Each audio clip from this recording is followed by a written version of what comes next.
Welcome to Frame by Frame, Rethink Imaging, a podcast by Imalogics. Here, we explore the intricate world of medical imaging, aiming to dissect the field and inspire both professionals and curious minds alike. I'm your host, Chris St. John.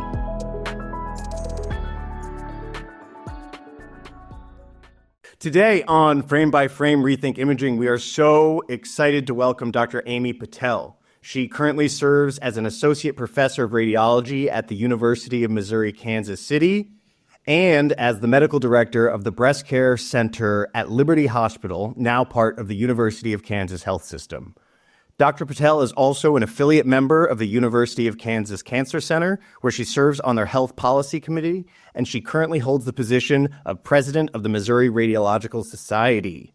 With a career dedicated to advancing breast imaging and empowering women to take charge of their breast health, Dr. Patel has become a strong voice in legislative advocacy. Today, we will discuss her advocacy efforts, the importance of legislative change in mammography access, and how policy can help improve patient care and outcomes in breast health. Welcome, Dr. Patel. Thank you. Thanks for having me.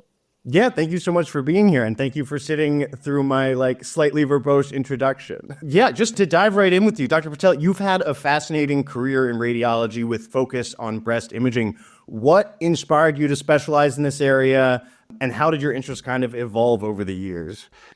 Sure. So as many people know that know me well, I come from a small rural town in northwest Missouri, and I thought that I was going to go back home, practice primary care with an emphasis on women's health, because there was such a paucity of women physicians growing up. I just didn't really see, women physicians. We had one at the time when I was growing up. So I really saw the disparities from a very early age, and I was asking my parents lots of questions like, why is she the only woman physician in town? Things like that, as both of my parents were also in healthcare before they retired. And so I went to medical school. I was fortunate to get accepted to the 6-year medical school program at the University of Missouri, Kansas City. Again, still on my trajectory to go back home.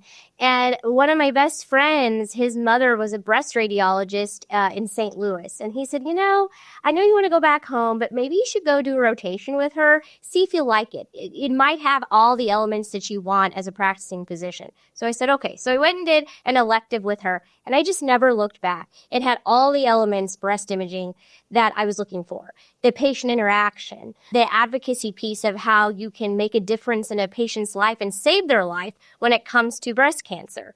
Just the procedural aspect. I like to do procedures, but also interpreting at the workstation. And just having really interesting cases come your way. I mean, I just found breast imaging to be very intellectual. And so from there, just kind of shifted gears, and I was fortunate to match into radiology. And then I ended up doing my residency at the University of Kansas in Wichita. And then I actually went back to St. Louis at Washington University in St. Louis, where I had done that elective as a medical student to do my breast imaging fellowship. So that's sort of how it all culminated. But my love and passion for women's health really never waned. And just, now I believe, I feel like my practice of breast imaging has evolved in making sure there's equitable access to care for all patients, regardless of gender. I want to make sure that everyone has access. So that's sort of how my story came to be and how my practice has evolved over the years. Amazing. We're going to get more into your advocacy work regarding mammo legislation, but can you tell me a little bit about how you transitioned or shifted your focus from clinical practice to more advocacy work?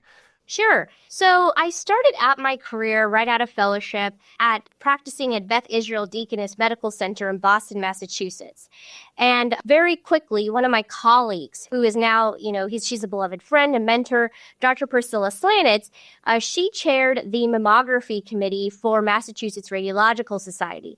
And she said, you've got to join our state society. You've got to get on our committee. I want you to get involved, because she knew I had a little bit of interest in advocacy and health policy. I grew up like a political junkie because of my dad. And so she's like, I want you to see if you like it. I'd already been vociferously involved in the American College of Radiology as a trainee and a fellow. So she said, maybe you'll like this. And I loved it.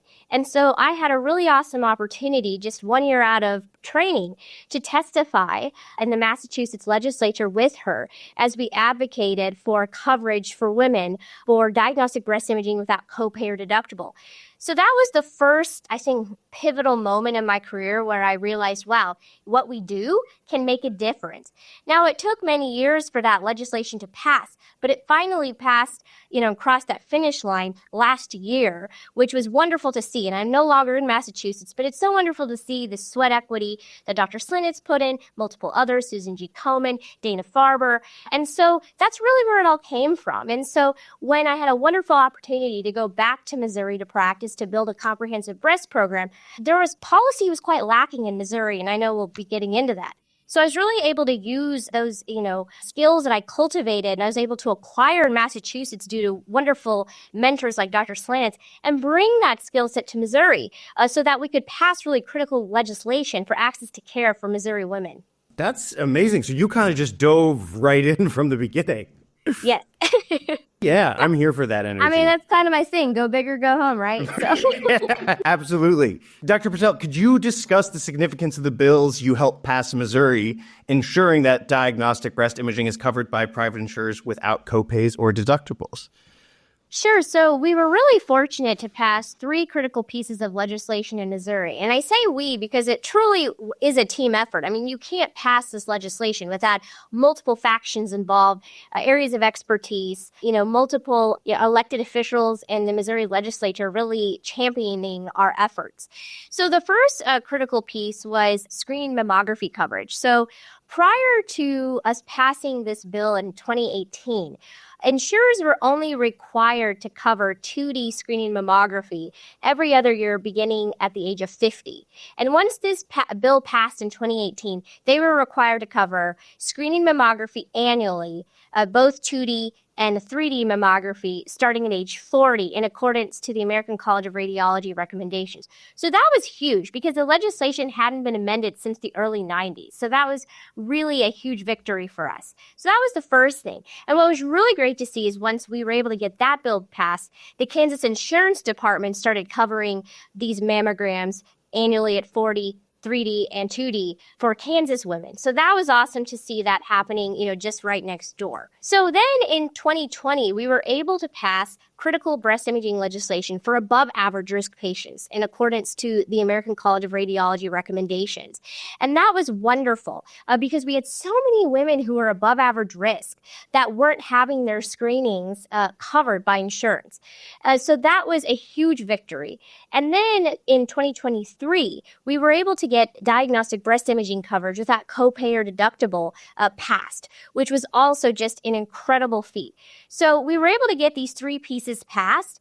And, over the years, we have really tried to tighten up the language. We're currently sort of working on tightening up the language with the last bill that just passed to ensure that there are no loopholes so that all patients are covered appropriately. That's amazing. And how, do you see any signs that it's setting a precedent for other states or regions? Sure. So what's been really wonderful to see is many, many states are passing now legislation when it comes to above average risk, supplemental screening, diagnostic breast imaging. So it's been wonderful to sort of see more and more states passing this kind of legislation every year. Just recently, New Hampshire passed similar legislation. Iowa passed similar legislation. So we're starting to see this really take flight because unfortunately in this country, we still don't have sweeping federal legislation. So until we're able to get to that point, it's really upon the states to take charge and to pass these pieces of legislation for their patients so they can have access in accordance to the recommendations that we make. Yeah. Absolutely. We don't have to keep this in the episode. Let me just say, you speak with such passion about this. I just really appreciate listening to you talk. As an advocate for equitable access to breast health services, how do you start to address the disparities in mammo access, particularly among underserved or at-risk populations? Sure. So these are the questions that keep me up at night, that, we've made such great progress with patients who have insurance and the appropriate imaging that they need. But what about if they're underinsured? What about if they're non-insured? What about those women? And that's what keeps me up at night. So it's really important that health systems have, for example, priorities that are focused on helping these women. And often there are state programs in which health systems can collaborate with to help these patients. So for example, in Missouri, we have a state program called the Show Me Healthy Women program. And the Show Me Healthy Women program covers patients that need all breast imaging needs if they meet the 200% poverty level. But in order for these patients to receive this access, they have to go to a facility that is a Show Me Healthy Woman provider. Now, in the past, it is quite difficult to become a Show Me Healthy Woman provider. There's been a lot of hoops to jump through. Some health systems just don't think that, the juice is worth the squeeze, which I totally understand. There's so many hours in a day. There can be barriers to becoming a provider. But luckily, for example, in the state of Missouri, the Show Me Healthy Women Board is really working on making sure that health systems and health centers who want to be a provider, that red tape is eliminated so that they can provide access for these patients. So next door in Kansas, we have a similar program called Early Detection Works. So as more and more health systems, if they can prioritize having collaboration, being a provider of these particular state entities, they can really help address a lot of these issues for our uninsured and underinsured patients. Additionally, having collaboration with your hospital foundation is imperative too if you are working at a hospital system. So when I assumed the role as medical director at Liberty in 2018, I quickly met with our hospital foundation. And I said, I want to set up some sort of health fund for patients who need access to breast cancer care.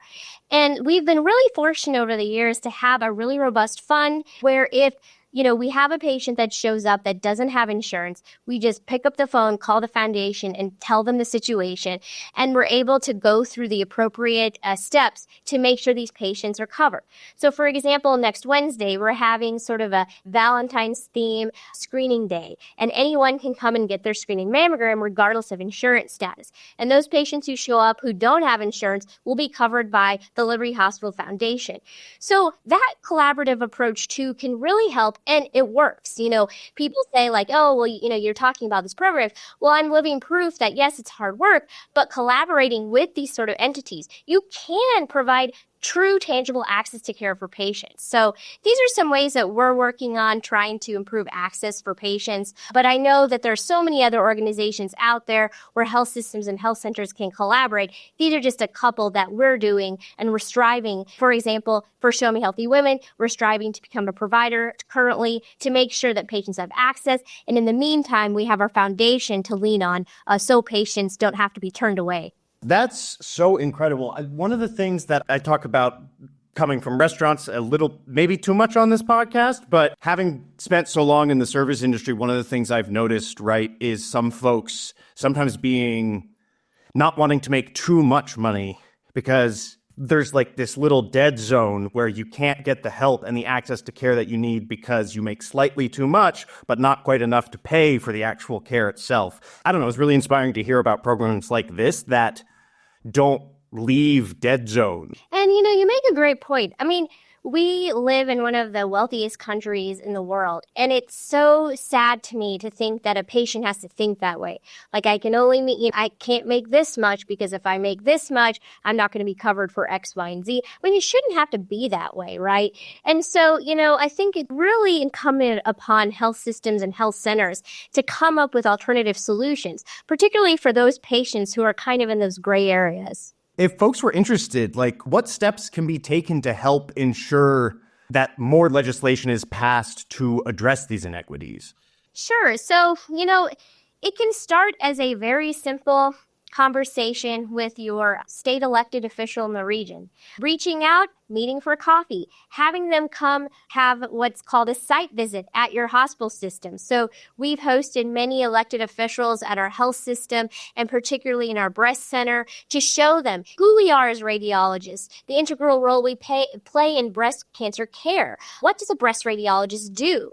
And they're pretty blown away because we have to remember that a lot of members of Congress at the federal level, elected officials at the state level, a lot of them don't even know the radiologist is a physician. physician. So that's like the first step to make them realize that we are doctors. And then once we share with them what we do and the role that we play, they're completely blown away. Wow, I didn't know that you're such an integral part of the multidisciplinary breast cancer care team.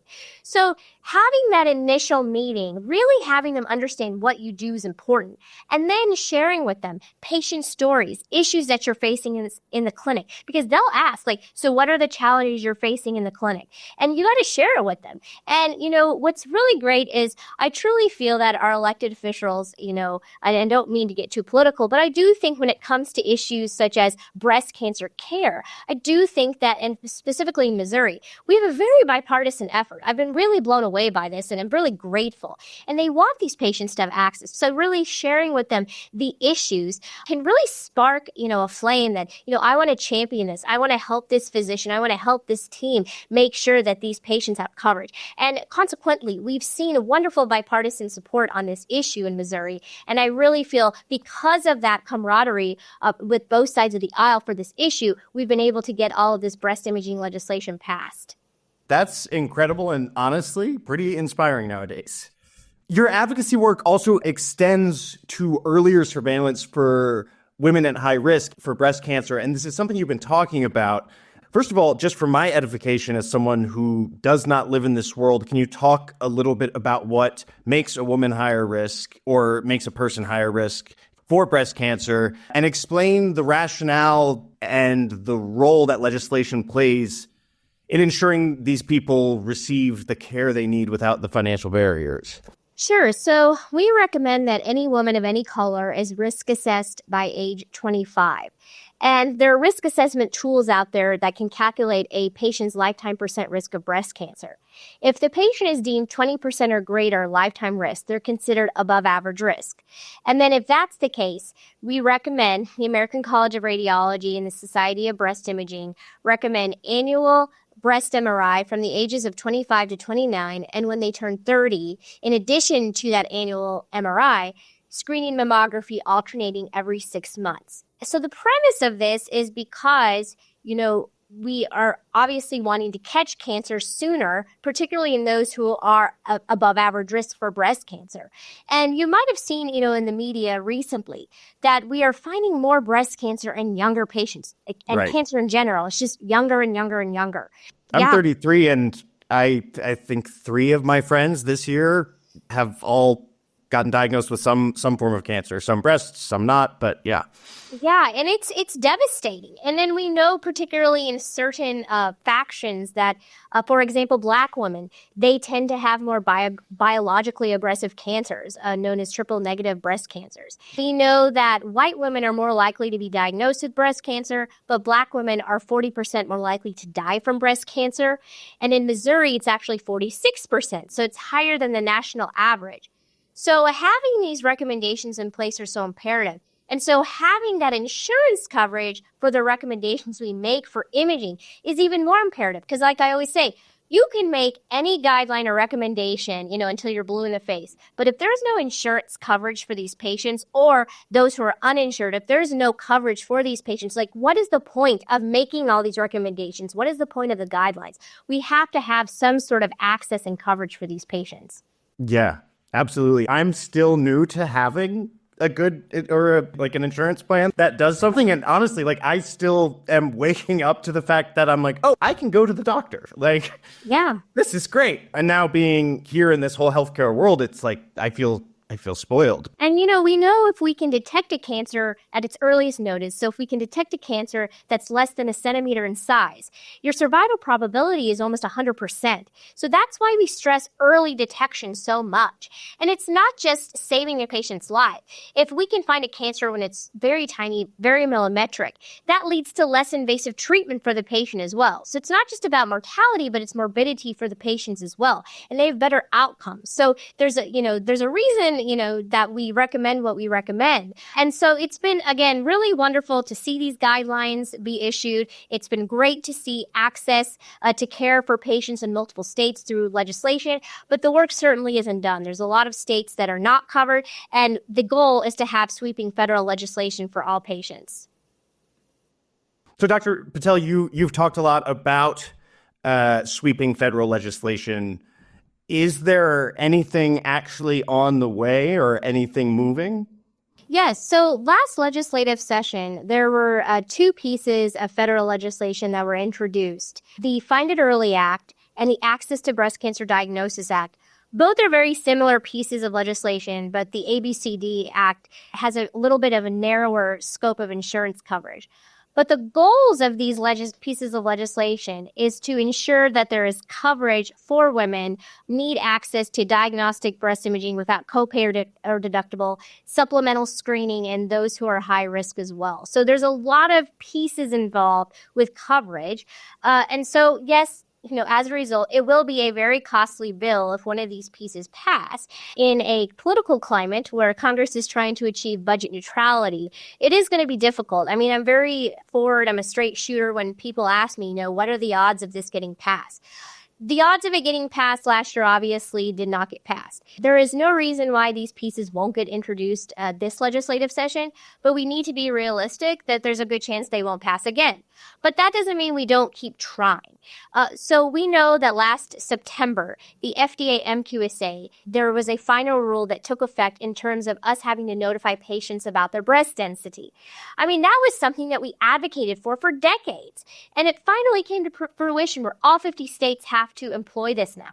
So, I'm cautiously optimistic that at some point we will have sweeping federal legislation for patients when it comes to these types of life-saving examinations that they need. It just might take time, like anything when it comes to Congress and advocacy. Again, I'm cautiously optimistic, but it takes a village. We all will need to come together and continue our coalition building to advocate for these pieces of legislation so that at least one piece does finally pass. Absolutely. And even once laws are passed to ensure mammo coverage, there's going to be a bunch of challenges involved in implementing them across different insurance providers and healthcare systems. Yes, and you make a great point. So whenever a piece of legislation is introduced, whether it's at the state level or the federal level, sometimes when you introduce it and then it gets passed, the way it's written doesn't always get carried out the way it was intended. So for example, we passed diagnostic breast imaging legislation in 2023. We passed the above average risk in 2020, but there are still some patients who have insurance through Missouri and are getting denied. Well, under Missouri constitutional law, they shouldn't be getting denied. But, and I'm not saying, that all insurance carriers, I'm not trying to speak ill about all of them, but some insurance carriers do try to find loopholes to not cover these patients. I mean, those are the facts. And so, we're currently working on, myself with Representative Brenda Shields, who is a huge champion in the state of Missouri. Diagnostic breast imaging legislation would not have been covered without her efforts. She's incredible. We're working together to shore up this legislation because we want to make sure that there are no loopholes. I just got an email from somebody that found me online and said, I know you've been involved with this legislation and I have a patient and she's being denied, what can we do? And this patient technically shouldn't be denied. So, it's happening all over the state. This patient was in the St. Louis area. I'm over on the Kansas City side. So we've just got to work together to improve that language. And so it will take time, if we pass federal legislation, making sure that the legislation is being enacted the way it was intended. But it happens all the time. We just have to stay the course and make sure that we revise it appropriately to make sure that patients are covered. Yeah. Absolutely. In addition to your legislative advocacy work, you have used digital platforms to help educate the public about breast health. What role do you think general public awareness and public awareness campaigns, for that matter, play in the success of this legislation?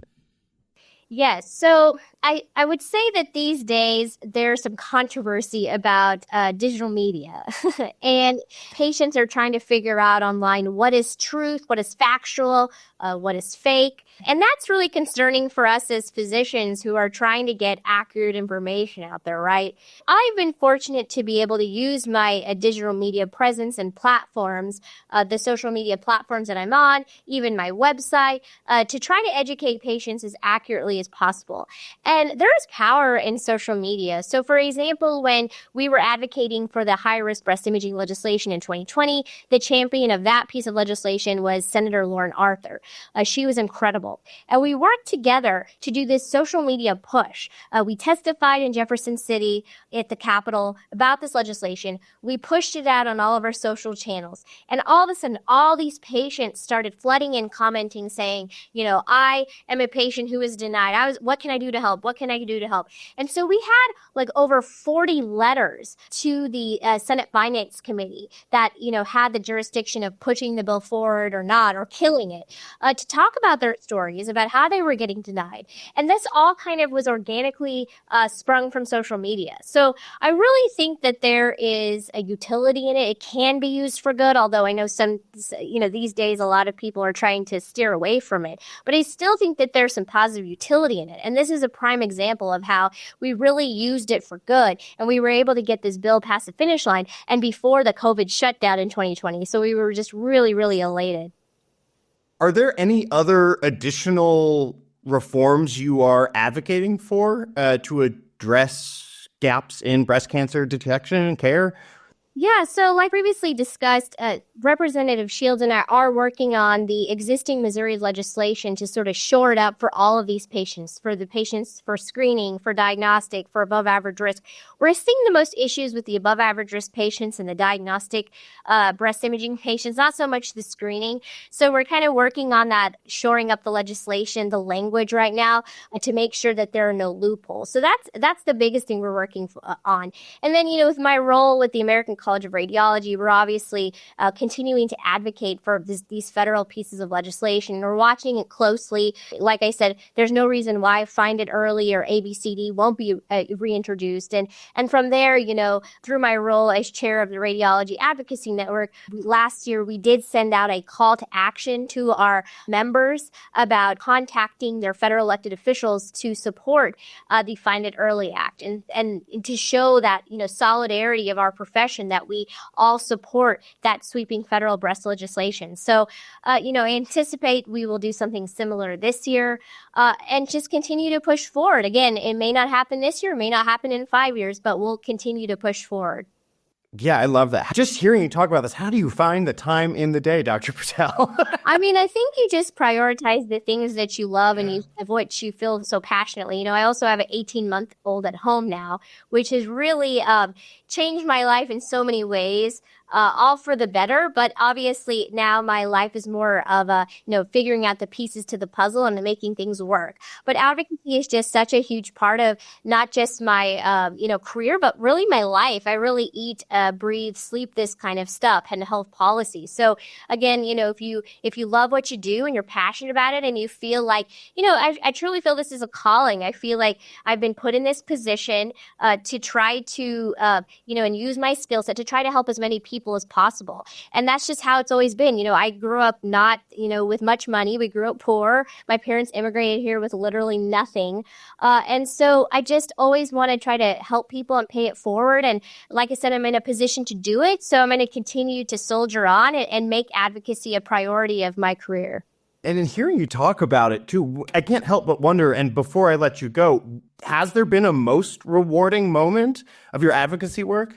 So, there have been so many really cool things, but, I would say the coolest thing that when it happens to me is just patients reaching out. I had a patient the other day that came into the breast center and I was doing a procedure for her leading up to her breast surgery. And she grabbed my arm and she just said, thank you for saving my life. And those are the moments where you're like, wow, it really hits you.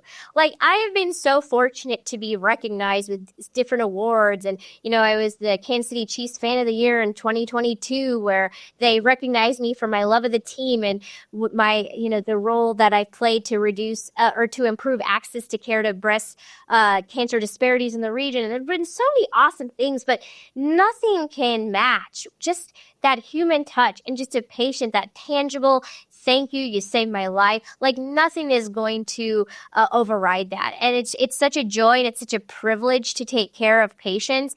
And so, for me, that's really the most rewarding thing.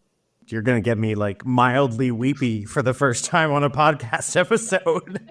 I'm a crier, though. Well, honestly, I feel like that is like a very beautiful little closing point for our episode, Dr. Patel.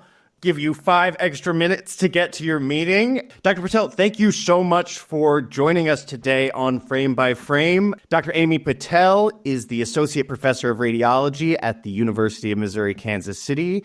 Dr. Patel, thank you so much for joining us on Frame by Frame. It's been a pleasure having you, and honestly, I'll probably be staying in touch. Absolutely. Thanks for having me. This is so much fun. Good. Thank you so much. I will talk to you soon. Frame by Frame Rethink Imaging is brought to you by Imalogics. Here, you'll find engaging interviews with thought leaders, experts, and patients, sharing stories that showcase the transformative power of medical imaging. To discover how Imalogics is rethinking imaging in healthcare, visit imalogics.com. Be sure to subscribe to Frame by Frame Rethink Imaging on Apple Podcasts, Spotify, Google Podcasts, or wherever you listen.